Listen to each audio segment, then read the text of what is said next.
ఆమేన్. పరిశుద్ధమైన దేవ, రాజులకు రాజు, ప్రభులకు ప్రభు, వందనాలు తండ్రి. ఈ యొక్క నూతన దినములో ఉపవాస ప్రార్థన కొరకై మమ్మల్ని ఆయన మీరు సమకూర్చిన విధానాన్ని బట్టి కూడా ఎంతో వందనాలు చెల్లిస్తున్నాం. చదవబోతున్న లేఖన భాగముల నుండి నాయన మాతో మాట్లాడి ప్రార్థనకి సిద్ధపరచండి. ఆవరణమంతా మీ ఆధీనంలో పెట్టుకోండి. మరొకసారి మమ్మల్ని మీ యొక్క పరిశుద్ధ రక్త ప్రోక్షణం కిందకి తీసుకొని రండి. పరిశుద్ధపరచండి, శుద్ధీకరించండి. హృదయ తలంపుల ఆలోచన సమస్తాన్ని శుద్ధీకరిస్తూ రావాల్సిందిగా అడుగుతున్నాం ప్రభువా. ఈ యొక్క గడిపే సమయాన్ని మీరే దేవునికరంగా మార్చండి. పాటల విషయంలో కూడా తండ్రి మాకు సహాయం చేయండి. వాళ్ళు మీ హస్తాలకు అప్పచెప్పుకొని ఒక ప్రార్థన ప్రభువైన యేసుక్రీస్తు నామములో అడిగి వేడుకుంటున్నాం తండ్రి, ఆమేన్.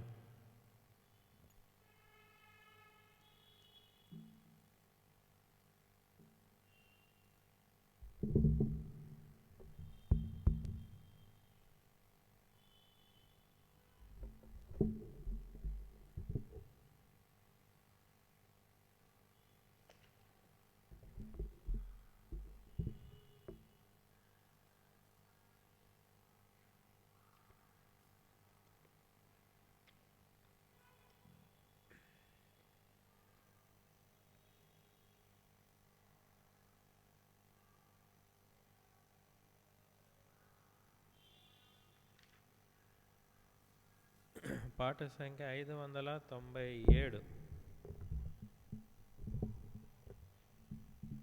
పాత దాంట్లో అయితే 586. సన్నిధిలో నిలచి దీనులమై మొరపెట్టుచున్నాము, దీనులమై మొరపెట్టుచున్నాము. అపరాధులగు నీదు ప్రజల నెపములన్నీయు బాపి, అపరాధులగు నీదు ప్రజల నెపములన్నీయు బాపి, కృపాలుగు యేసు ప్రభువా, కృపను చూపి రక్షించుమయ్యా. కృపాలునగు యేసు ప్రభువా, పను చూపి రక్షించుమయ్యా. దేవాని సన్నిధిలో నిలచి దీనులమై మొరపెట్టుచున్నాము, దీనులమై మొరపెట్టుచున్నాము. చేసియున్నాము నేరములెన్నో, చేసిన మేలులను మరచి, చేసియున్నాము నేరములెన్నో, చేసిన మేలులను మరచి, మోసములలో అడియున్నాము. యేసు ప్రభు జయము నిమ్ము. మోసములలో బడియున్నాము. యేసు ప్రభు జయము నిమ్ము. వాని సన్నిధిలో నిలచి దీనులమై మొరపెట్టుచున్నాము, దీనులమై మొరపెట్టుచున్నాము. లోకపు మర్యాదలకు లొంగి లోకుల మాటలను వినియు, లోకపు మర్యాదలకు లొంగి లోకుల మాటలను వినియు, నీ కట్టడలను మరచితిమి. కట్టుము మమ్ము నీ వాక్యముచే, ఈ కట్టడలను మరచితిమి, కట్టుము మమ్ముని వాక్యముచే. దేవాని సన్నిధిలో నిలచి దీనులమై మొరపెట్టుచున్నాము, దీనులమై పెట్టుచున్నాము. నిస్వార్థలగు నీ దాసులను విశ్వాస ప్రాణికులన్, విస్వార్థులగు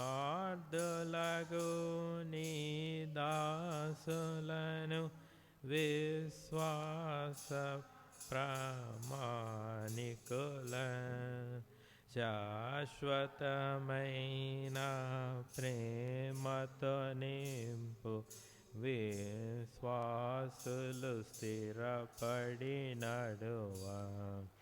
శాశ్వతమైన ప్రేమతో నింపు విశ్వాసులు స్థిరపడి నడువా. దేవాని సన్నిధిలో నిలచి దీనులమై మొరపెట్టుచున్నాము, దీనులమై మొరపెట్టుచున్నాము. సహవాసములో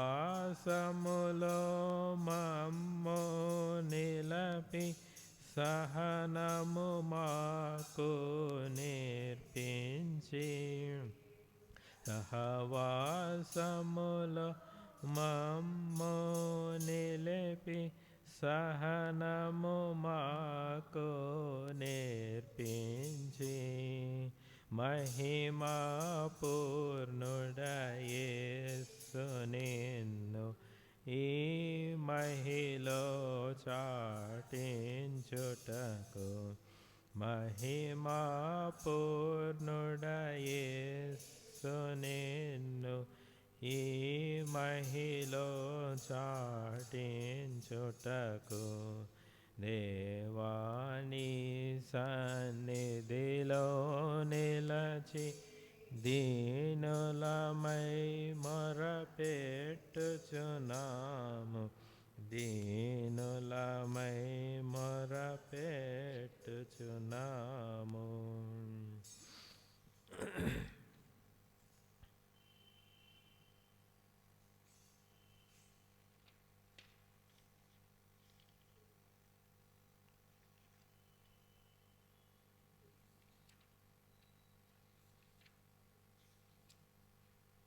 పాట సంఖ్య 582.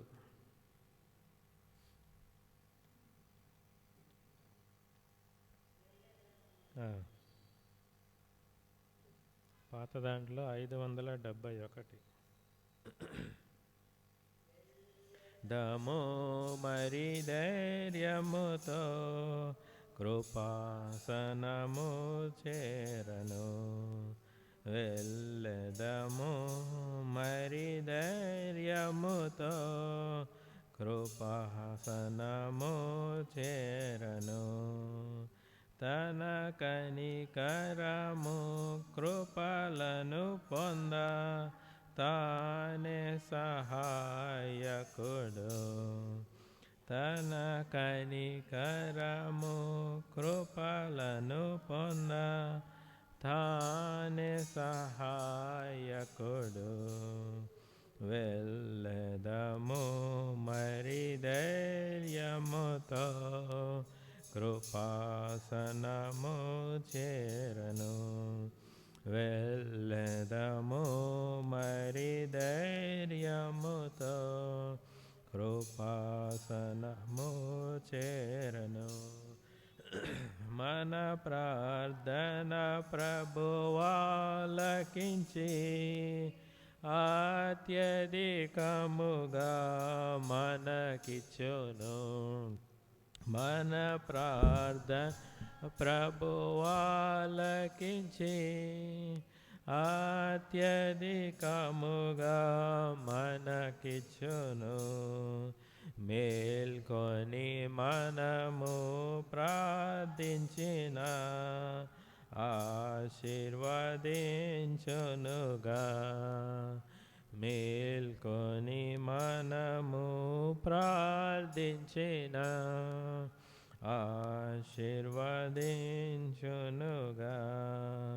వెళ్ళెదము మరి ధైర్యముతో కృపాసనము చేరను. వెళ్ళెదము మరి ధైర్యముతో కృపాసనము చేరను. ఆత్మలనెల్లా ప్రభు రక్షించి తన మందిరమునకు తెచ్చి, ఆత్మలనెల్లా ప్రభు రక్షించి తన మందిరమునకు తెచ్చి, తన ఆలయములో మేలు పొంద వేడెదము మనము. తన ఆలయములో మేలు పొంద వెళ్ళెదము మనము. వెళ్ళెదము మరి ధైర్యముతో కృపాసనము చేరను. వెళ్ళెదము మరి ధైర్యముతో కృపాసనము చేరను. అందరికీ రక్షణ కలుగా, రాజులకు అధికారులలో అందరికీ రక్షణ కలుగా, రాజులకు అధికారులలో సర్వలోకులవు జీవముకై వేడెదము ప్రభునే. సర్వలోకులవు జీవముకై వేడెదము ప్రభునే. వెళ్ళెదము మరి ధైర్యముతో కృపాసనము చేరను.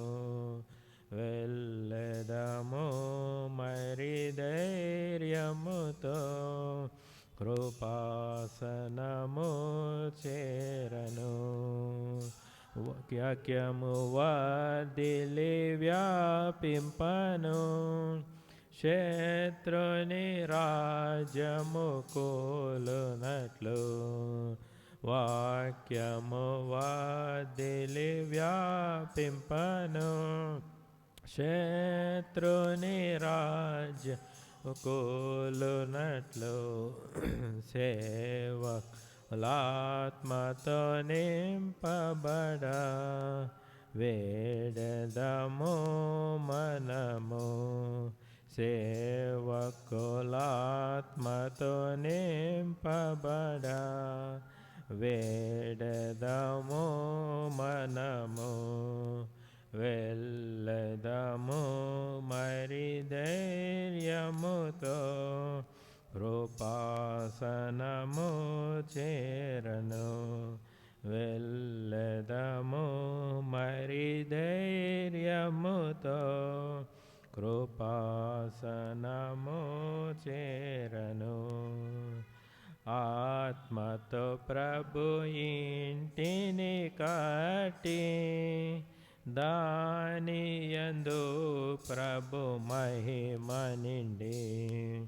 ఆత్మతో ప్రభు ఇంటిని కట్టి, దానియందు ప్రభు మహిమ నిండి. తన ఘనత వర్ధిల్లునట్లు వేడెదమాయనను. తన ఘనత వర్ధిల్లునట్లు వేడెదమాయనను వెళ్ళెదము మరి ధైర్యముతో కృపాసనము చేరను. వెళ్ళెదము మరి ధైర్యముతో కృపాసనము చేరను. సజీవరాళ్ళతో ఇల్లు కట్టి నీ అధికారము నిలచునట్లు సజీవరాళ్ళతో ఇల్లు కట్టి నీ అధికారము నిలచునట్లు దేవాని హృదయానుసారులను లేపమని వేడెదం. దేవాని హృదయానుసారులను లేపమని వేడెదం. వెళ్ళెదము మరి ధైర్యముతో కృపాసనము చేరను. వెళ్ళెదము మరి ధైర్యముతో కృపాసనము చేరను. తన కనికరము కృపలను పొంద తానే సహాయకుడు. తన కనికరము కృపలను పొంద తానే సహాయకుడు. వెళ్ళెదము మరి ధైర్యముతో కృపాసనము చేరను. వెళ్ళెదము మరి ధైర్యముతో కృపాసనము చేరను.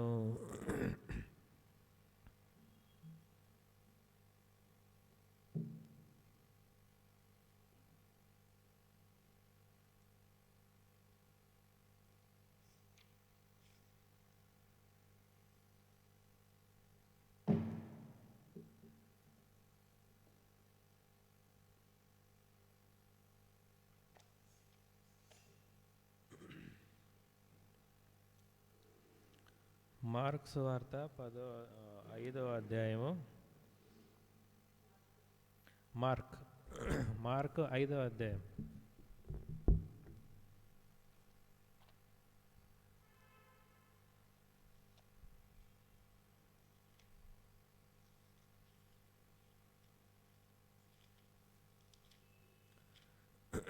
మార్కు 5వ అధ్యాయంలో 21 నుండి 43 వరకు మార్చి చదువుకుందాం.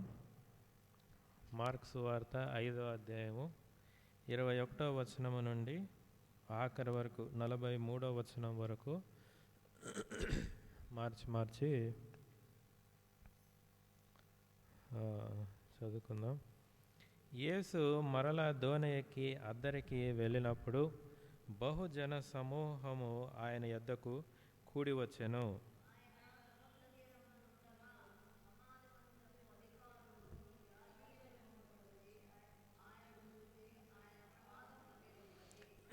నా చిన్న కుమార్తె చావనై ఉన్నది, అది బాగుపడి బ్రతుకున్నట్లు నీవు వచ్చి దాని మీద నీ చేతులు ఉంచవలనని ఆయన మిగుల బతిమాలు కొనగా,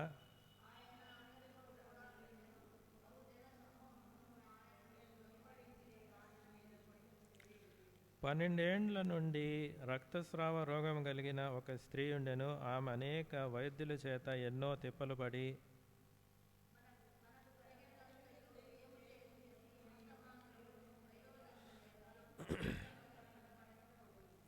ఆమె యేసుని గూర్చి విని, నేను ఆయన వస్త్రములు మాత్రము ముట్టిన బాగుపడదననుకొని జన సమూహములో ఆయన వెనుకకు వచ్చి ఆయన వస్త్రం ముట్టెను.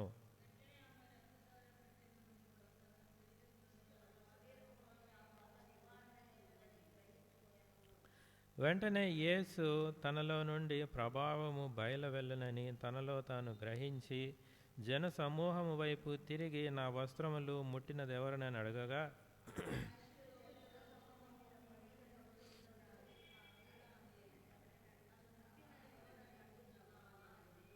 ఆ కార్యము చేసిన ఆమెను కనుగొనవలనని ఆయన చుట్టూ చూచెను.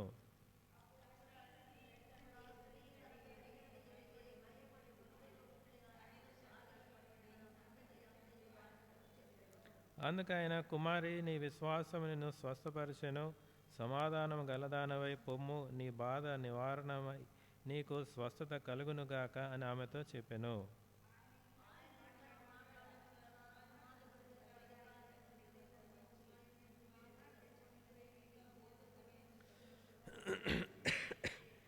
యేసు వారు చెప్పిన మాట లక్ష్యపెట్టక, భయపడకము, నమ్మిక మాత్రం ఉంచమని సమాజ మందిరపు అధికారితో చెప్పి,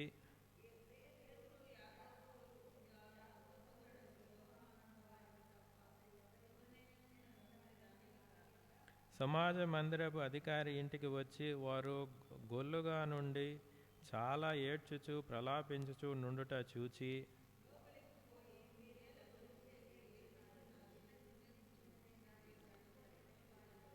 అందుకు వారు ఆయనను అపహసించిరి. అయితే ఆయన వారిని అందరినీ బయటకు పంపివేసి ఆ చిన్నదాన్ని తల్లిదండ్రులను తనతో ఉన్నవారిని వెంటబెట్టుకొని ఆ చిన్నది పరుండి ఉన్న గదిలోనికి వెళ్ళి,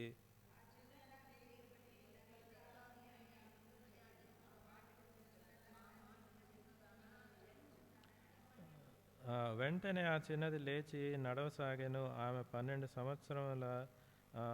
సంవత్సరముల ప్రాయము గలది. వెంటనే వారు బహుగా విస్మయం ఉందిరి. జరిగినది ఎవరికి తెలియకూడదని ఆయన వారు గట్టిగా ఆజ్ఞాపించి ఆమెకు ఆహారం పెట్టుడని చెప్పాను. చిన్న ప్రార్థన చేసుకుందాం.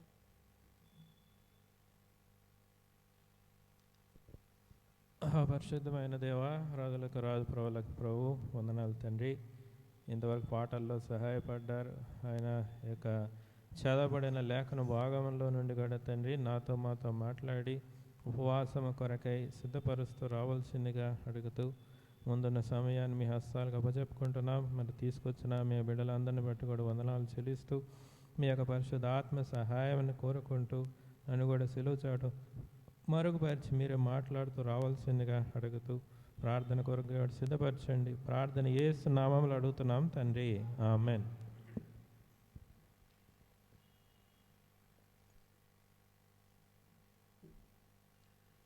ఇక్కడ కనబడిన 2 సంఘటనలు, ఇంకో సంఘటన కూడా ఉంది. ఇక్కడ మనకి 2 కనబడతా ఉన్నారు. ఒకరు యాయీరు అనే ఒక సమాజ మందిరపు అధికారి, మనకి ఒక ఆయన ఇక్కడ ఉన్నాడు. ఆయనకేమి జరిగిందంట, ఆయన కుమార్తె 12 సంవత్సరములు గల ప్రాయం గల కుమార్తె మరణించింది. ఆయన యేసు యొద్దకి పరిగెత్తుకుంటూ వచ్చి ఆయన్ని బతిమలాడుకుంటున్నాడు. ఎలాగ బతిమలాడుకున్నాడంట చూడండి, 22వ వచనములో,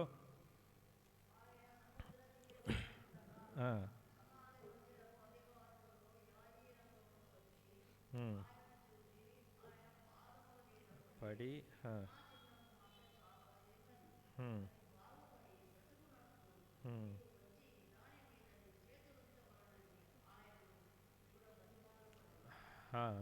చాలు చూడండి, ఈ వ్యక్తి ఎంత ఎమర్జెన్సీలో ఉంటే ఆయన వచ్చి పాదముల పైన పడతాడు.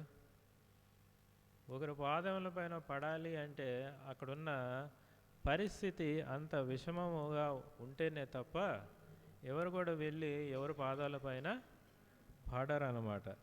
కాబట్టి పాదముల మీద పడి ఆయన ఏం చేస్తున్నాడంట, బతిమాలుకుంటున్నాడు ప్రభువుని.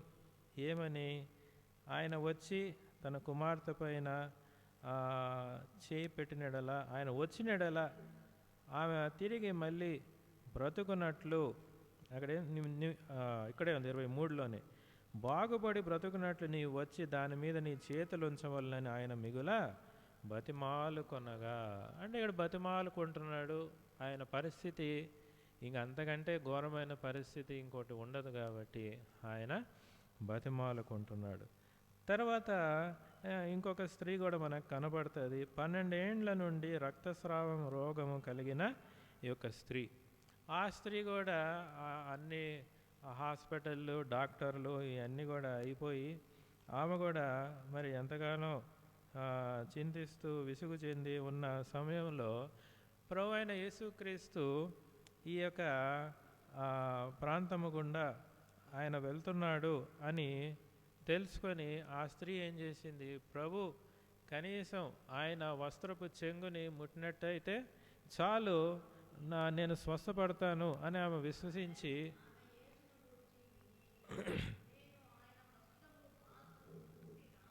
బాగుపడతానని.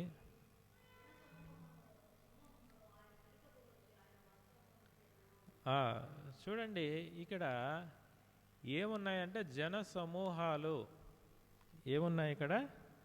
ప్రభు వెనకాల మన ఆయన ప్రాంతంలో వచ్చినప్పుడు ఆయన ఇప్పుడు ఎక్కడ పోతున్నాడు, ఆయన యాయీరు ఆ యాయీరు ఇంటికి పోతా ఉన్నాడు. ఆయన వెళ్ళే మార్గంలో ఆయన చుట్టూ కూడా అనేక మంది జనాలు వచ్చి ఉన్నారు, గుంపు కూడి ఉన్నారు.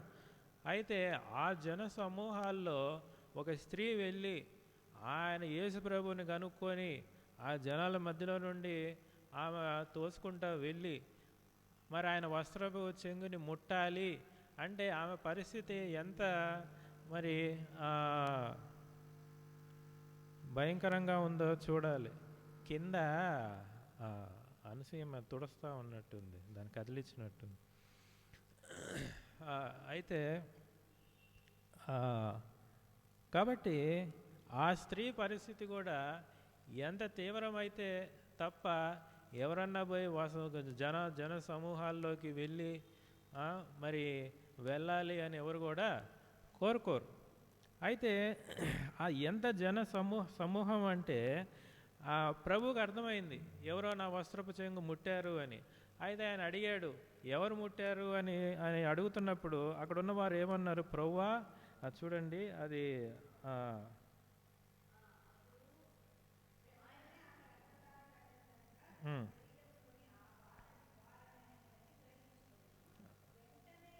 31.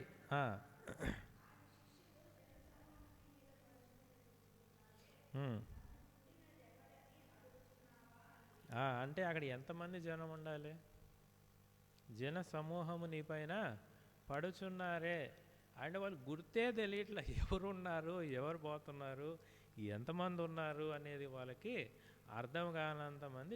ఒక 10 మంది ఉంటే మనం గుర్తుపట్టలేమా, గుర్తుపట్టచ్చు. 100-200 మంది ఉన్నప్పుడు మనము ఎవరేం చేస్తున్నారో మనకి తెలియదు. అయితే ఆ స్త్రీ ఆడ ఎంతమంది ఉన్నారో మనకు తెలియదు, అంతమందిని దాటుకొని ప్రభు వస్త్రాన్ని ముట్టగలిగింది. అంటే అవి ఎంత ప్రయాసపడి ఉండాలి.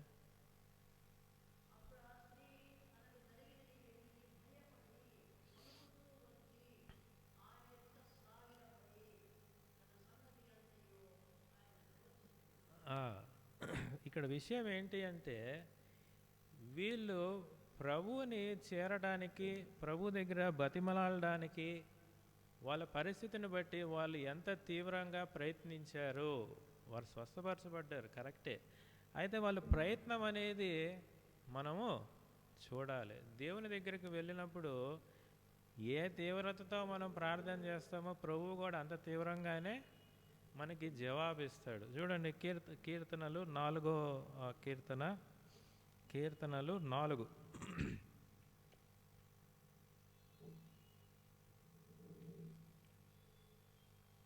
కీర్తనలు 4 మొదటి వచనం.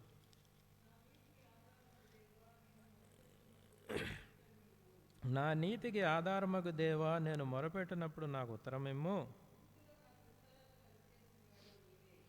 ఇరుకులో నాకు విశాలత కలుగజేసిన వాడవు నీవే. నన్ను కరుణించి నా ప్రార్థన అంగీకరించము. తర్వాత ఇదే కీర్తన 5 మొదటి 2 వచనాలు. యెహోవా నా మాటలు చెవిన పెట్టుము, నా ధ్యానము మీద లక్ష్యముంచము. నా రాజా నా దేవ,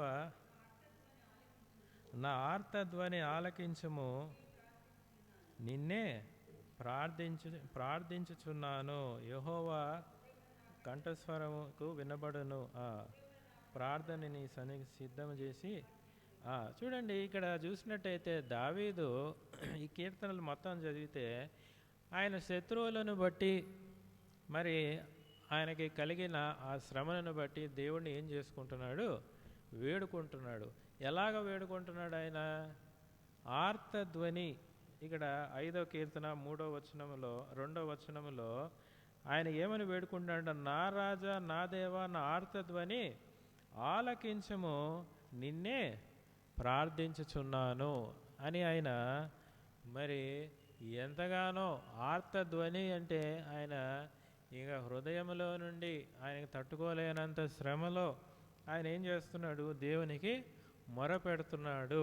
ఇక్కడ చదువుకున్న లేఖన భాగాల్లో మార్క్స్ వార్త 5లో కూడా అసలు ఆ యాయీరు అనే ఆయన సమాజ మందిరములో అధికారి, ఆయన తన కుమార్తె చనిపోయింది అని తెలుసుకున్న తర్వాత ఏ తల్లిదండ్రులైనా మరి ఎలాగ అయిపోతారు వాళ్ళు? అసలు అక్కడే వాళ్ళు ఫెయింట్ అయిపోయి కింద పడిపోతారు. అయితే ఈయన మరి ప్రభు దగ్గరికి రావడానికి, ప్రభు దగ్గరికి పరిగెత్తుకుంటా పోయి ఆయన పాదముల మీద పడి ఆయన ఏం చేస్తున్నాడు? ఆయన వేడుకుంటున్నాడు, బతిమలాడుకుంటున్నాడు. తన గృహానికి రమ్మని, తన కుమార్తె పైన చేతులుంచమని బతిమలాడుకున్నాడు.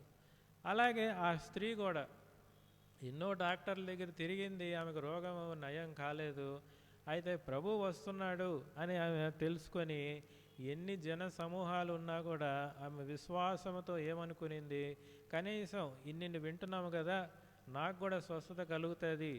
అయితే కనీసం ఆయన నా వైపు తలపైన చేయి ఉంచి ప్రార్థన చేయకపోయినా కేవలం ఆయన వస్త్రపు చెంగును నేను ముడితే చాలు, నాకు స్వస్థత కలుగుతుంది అనే గొప్ప విశ్వాసంతో ఆమె అక్కడ దాకా వెళ్ళి జన సమూహముల గుండా వెళ్ళి ఆయన వస్త్రపు చెంగుని ముట్టగలిగింది.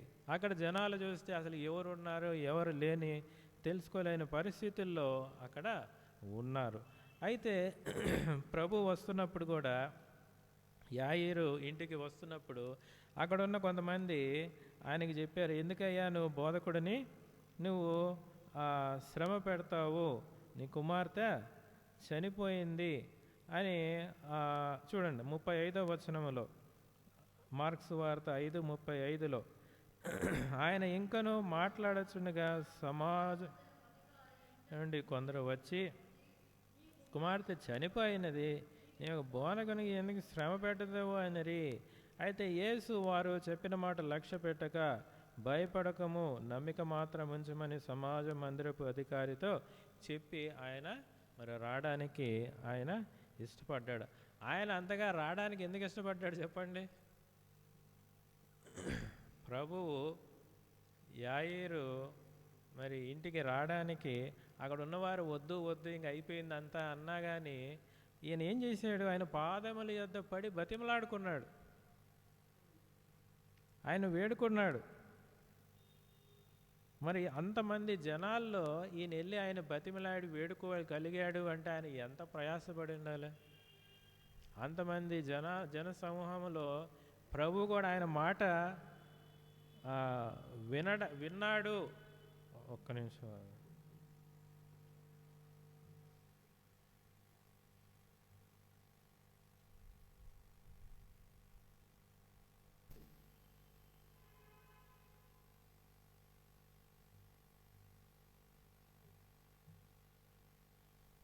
ప్రభు కూడా ఆయన మాట విన్నాడు అంటే ఎంత బతిమలాడుకొని ఉండాలి. అలాగే మనకి ఇంకొక వ్యక్తి కూడా మనకు కనపడతాడు, అది చూసుకొని మనం ప్రార్థన చేసుకుందాం. ఆయన గుడ్డి భిక్షకుడు ఇక్కడే ఉంటాడు. మార్క్స్ వార్త 10వ అధ్యాయం, మార్క్స్ వార్త 10వ అధ్యాయము 46వ వచనములో,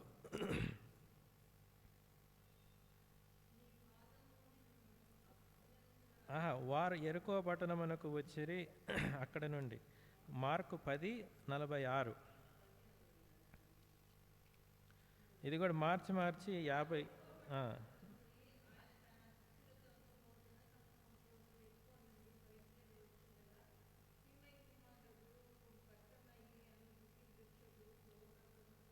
47. ఈయన నజరేయుడైన యేసు అని నజరేయుడైన యేసు అని వాడు విని, దావీదు కుమారుడా యేసు నన్ను కరుణింపమని కేకలు వేయ మొదలుపెట్టెను.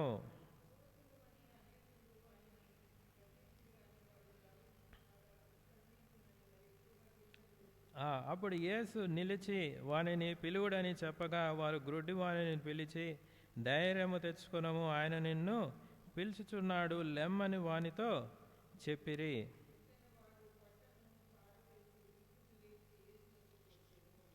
యేసు నేను నీకేమి చేయగోరుచున్నానని వారు అడుగగా ఆ గ్రుడ్డివాడు, బోధకుడా నాకు దృష్టి కలుగు చేయమని ఆయనతో అనెను.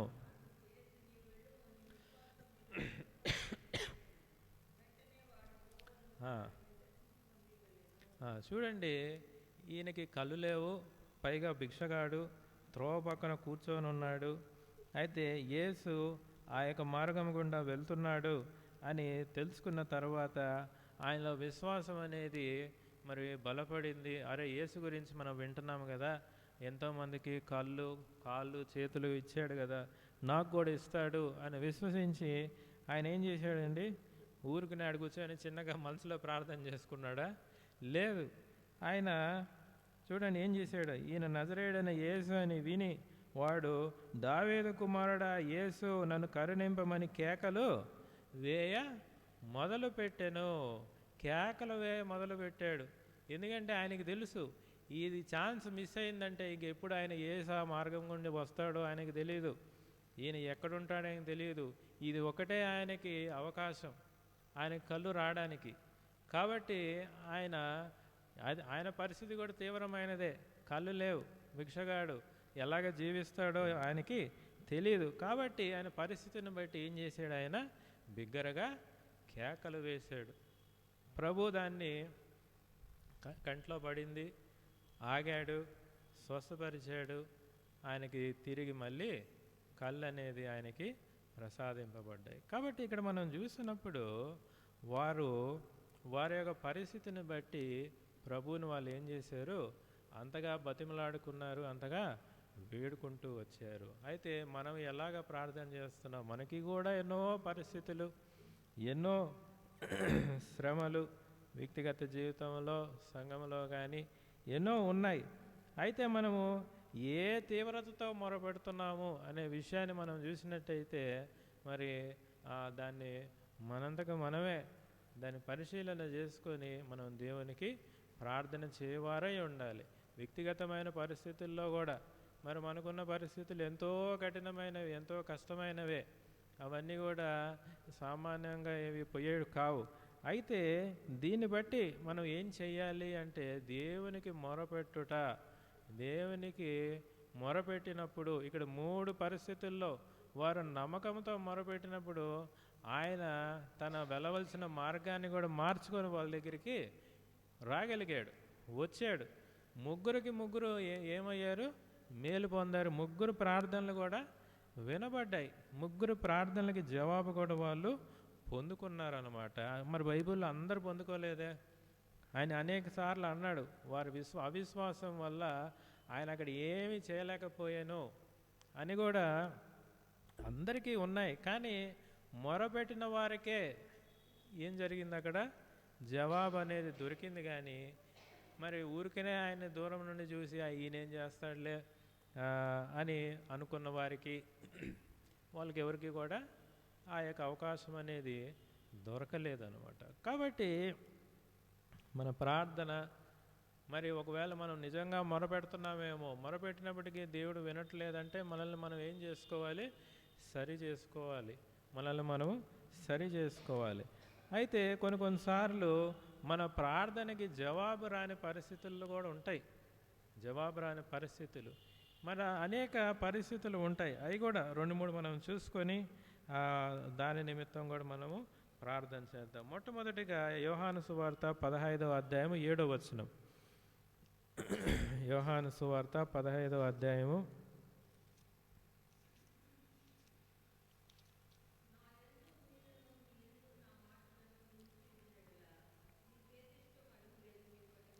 7 నా యందు మీరును మీ యందు నా మాటలు నిలిచి ఉండిన ఎడల మీకు ఏది ఇష్టమో అడుగుడి, అది మీకు అనుగ్రహింపబడును. దేవుని వాక్యము మనలో నిలిచి ఉండని ఎడల మనం ఏం అడిగినప్పటికీ కూడా దేవుడు దాన్ని ఆలకించలేడు. దేవుని వాక్యం మనలో ఏమై ఉండాలి? ఆయన మనలో, మనం ఆయనలో నిలిచి ఉండాలి. అందుకని నా యందు మీరును మీ యందు నా మాటలను నిలిచి ఉండిన ఎడల మీకు ఏది ఇష్టమో అడుగుడి, అది మీకు అనుగ్రహింపబడును. అంటే దేవునితో మన సంబంధం అనేది కూడా మనం ఏం చేసుకోవాలి? సరి చేసుకోవాలి, అది బాగు చేసుకోవాలి. రెండోదిగా చూడండి, మత్తయి సువార్త 17వ అధ్యాయము, మత్తయి సువార్త 17వ అధ్యాయం 20వ వచనం.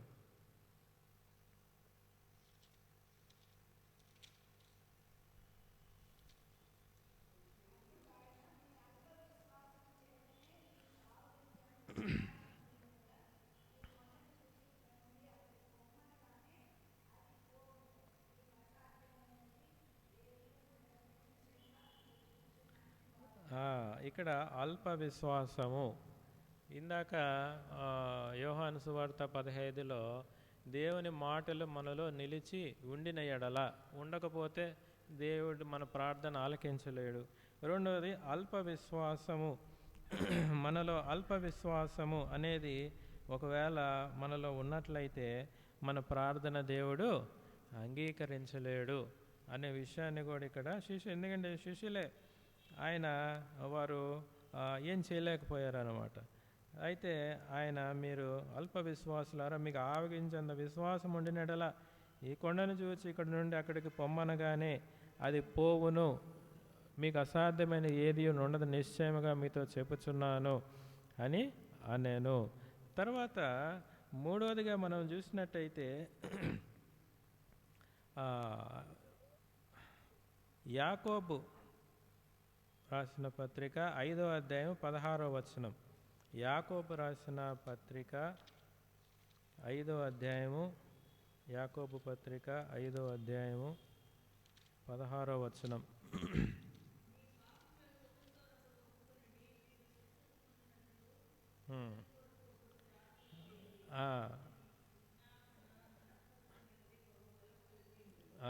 దేవుని ఎదుట మన పాపములను ఒప్పుకొనుట.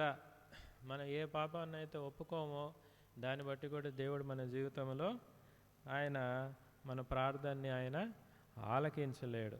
కాబట్టి ఇక్కడ అంటూ ఒకరితో ఒకరు దేవునితోనే మనం ఒప్పుకోవాలి, ఒకరితో ఒకరు మనం పాపములు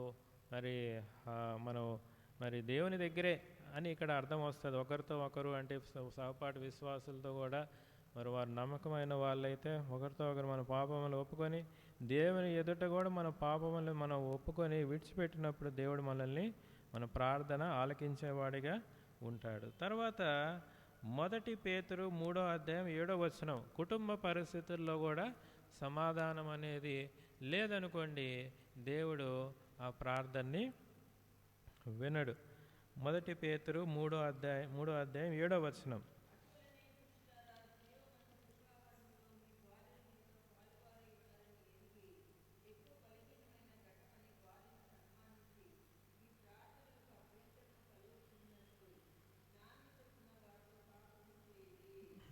భార్య అయినా భర్త అయినా మరి గృహంలో సమాధానము ఉన్నప్పుడే వాళ్ళ ప్రార్థనలు కూడా మరి దేవుడు ఆలకించేవాడుగా ఉంటాడు. లేదనుకోండి, అవి కూడా అడ్డుబండలుగా మనకి ఉండవచ్చు. తర్వాత చూడండి, కీర్తన 17 మొదటి వచనం.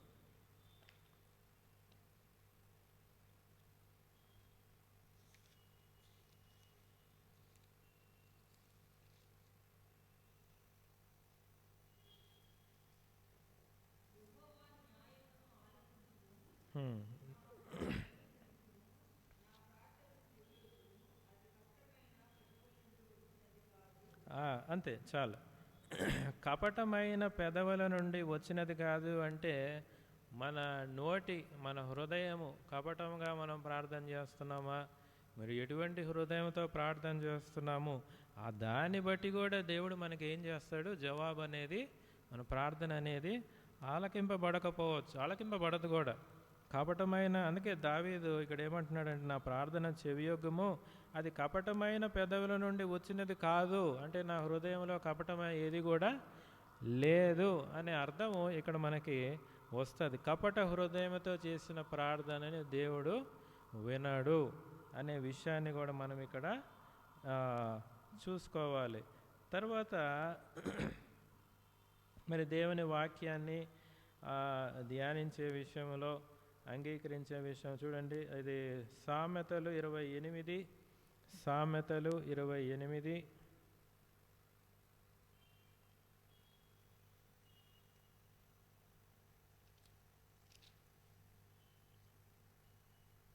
7వ వచనం.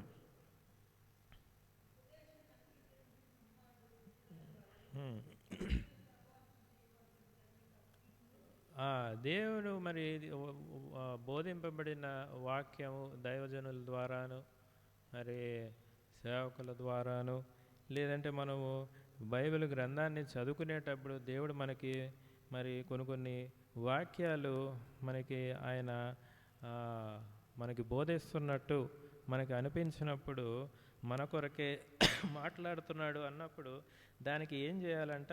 ఉపదేశమును అంగీకరించాలి. ఉపదేశాన్ని అంగీకరించకపోయినప్పటికీ కూడా మనం ఏమైపోతాము? తప్పిపోయే వారంగాను. మరి దేవుడు కూడా దేవుని చెప్పిన మాటని మరి లోబడిన వారంగా మనం తీర్చబడతాం కాబట్టి మన ప్రార్థన దేవుడు వినలేకపోతాడు అనే విషయాలని మనం జ్ఞాపకం చేసుకోవాలి. ఒకవేళ మనము దేవుని మొరపెట్టట్లేదు, అదొక కారణమై ఉండొచ్చు. లేదు, మేము మొరపెడుతున్నాము అంటే ఇవి కారణమై ఉండొచ్చు. కాబట్టి రెండు మనం సరి చేసుకోవాలి. మనం మరి అంతగా మనం మొరపెట్టని ఎడల మనం ఏం చేయాలి? దేవునికి మనము తీవ్రంగా మొరపెట్టినప్పుడు ఆయన అంతే తీవ్రంగా ఆయన కూడా పనిచేస్తాడు. ఒకవేళ మేము మొరపెడుతున్నాం, ప్రార్థన చేస్తున్నాం, మాకు జవాబు రాలేదు అంటే మరి ఈ విషయాల్లో ఏదన్నా కూడా మనకు ఒకవేళ అడ్డుబండగా ఉన్న ఎడల మనము ఆ విషయాన్ని దేవుని దగ్గర మన క్షమాపణ పొందుకొని మనం ప్రార్థన చేసినప్పుడు దేవుడు మన ప్రార్థన ఖచ్చితంగా ఆలకిస్తాడు. కాబట్టి ఈ తలంపులతో మనం ప్రార్థనలోకి ప్రవేశిద్దాం. కాబట్టి వాక్యంలో చెప్పిన రీతిగా మొట్టమొదటిగా మన పాపములను మరి చేయవలసినంతగా మనం ప్రార్థన చేస్తున్నామో లేదో మనం పరిశీలించుకొని ప్రార్థన చేసి తర్వాత రేపటి దిన పరిచర్య, తర్వాత ఈ యొక్క సంఘ పరిచర్య విషయంలో, నూతన ఆత్మల విషయంలో, తర్వాత ఆఖరిగా వ్యక్తిగత పరిస్థితులు, అనారోగ్య పరిస్థితులు ఏమేమి ఉన్నాయో దాన్ని బట్టి మనము ప్రార్థన చేద్దాం.